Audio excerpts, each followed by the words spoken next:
From VOA Learning English, this is Everyday Grammar. English has many patterns.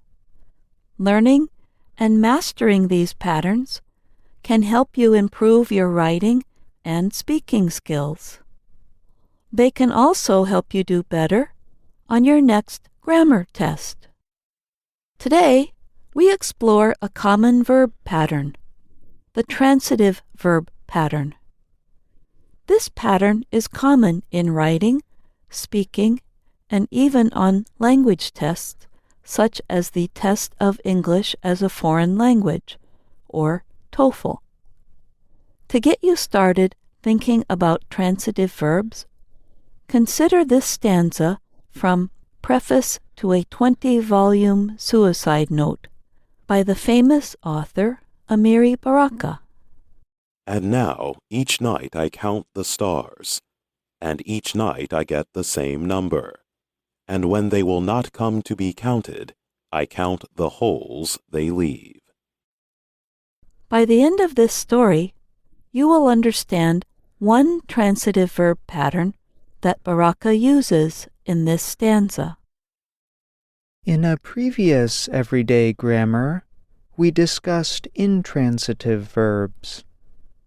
One feature of intransitive verbs is that they do not require a complement.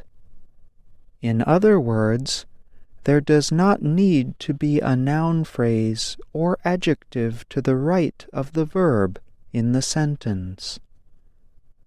Unlike intransitive verbs, transitive verbs take one or more complements. Complements, in this case, refer to nouns or noun phrases that are immediately to the right of the verb in the sentence. There are several types of transitive verbs, but they all have one thing in common: a direct object. In its most basic form, the direct object is the noun phrase that follows a transitive verb. A noun phrase is a noun and all the words and phrases that describe it. The basic transitive verb pattern is this: Noun phrase 1 plus transitive verb plus noun phrase 2. Transitive verbs are often, but by no means always, action words. One way to know if the noun phrase is a direct object is if it is the receiver of the action of the verb. For example, Mary hit the softball. Mary is a noun, hit is a transitive verb, and the softball is a noun phrase. You can tell that the softball is receiving the action hit. However, the direct object does not always have to be the receiver of an action. Consider this sentence. My family enjoyed the concert. In this sentence, it is hard to say that the direct object, the concert, is really receiving an action. So this leads us to another way to think of the direct object. It is the answer to a what or whom question. Consider these examples. Dirty laundry covered What? the bedroom floor. We enjoyed What? the concert. The teacher helped Whom? her student. Once again, asking the what or whom question will not work all of the time, but it can be a useful strategy to help you recognize the direct object. So, if it can be difficult to find the direct object, how can you tell if a verb is transitive? There are two reliable ways to check. One reliable way to test if a verb is transitive is to change it to the passive voice. Think back to the example sentence, Mary hit the softball. If you change it to the passive voice, the sentence would be, the softball was hit by Mary. If you can change the sentence from active to passive voice, then the verb is probably transitive.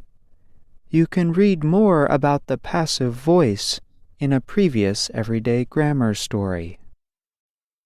A second way to check if a verb is transitive is to think about the two noun phrases surrounding a verb.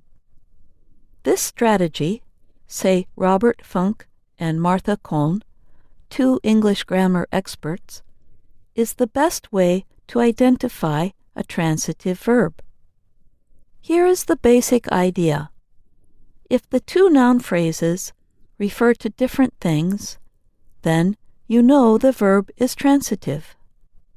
Think back to the sentence, Mary hit the softball. The subject, Mary, refers to one thing, while the direct object, the softball, refers to a different thing. In technical terms, you could say the two noun phrases have different referents. Contrast this to a pattern we discussed in a previous everyday grammar, the be pattern. We gave an example sentence from Christina Aguilera's song. She sings, I am beautiful. In that sentence, the word beautiful, the subject complement, refers to the subject I. They refer to the same person, that is, they have the same referent. In English, words that come after a verb often give information about the verb. Looking at what comes after a verb can really help you figure out the meaning of a verb, even if you do not know it. Now, think back to the stanza of Amiri Baraka's poem. And now, each night I count the stars, and each night I get the same number. And when they will not come to be counted, I count the holes they leave. You can see the transitive verb pattern clearly in this stanza. Consider the first line. And now, each night I count the stars.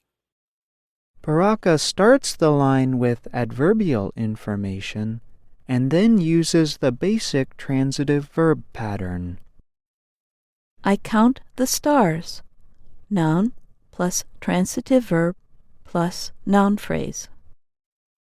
How do you know the verb is transitive?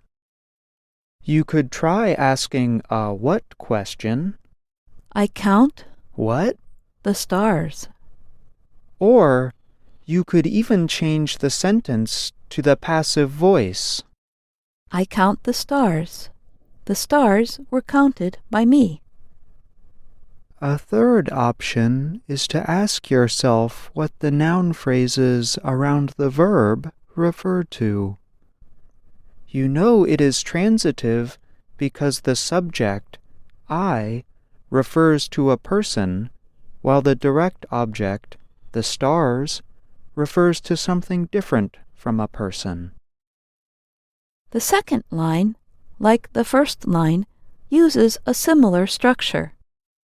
I get the same number, or noun plus transitive verb plus noun phrase.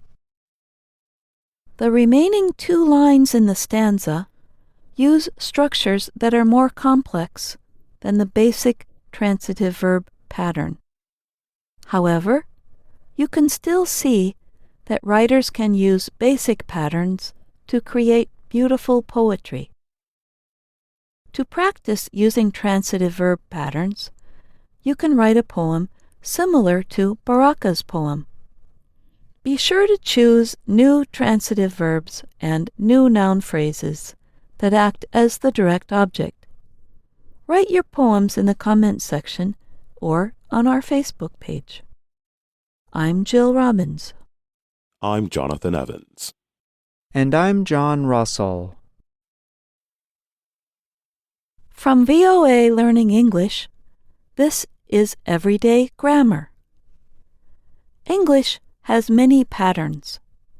Learning and mastering these patterns can help you improve your writing and speaking skills.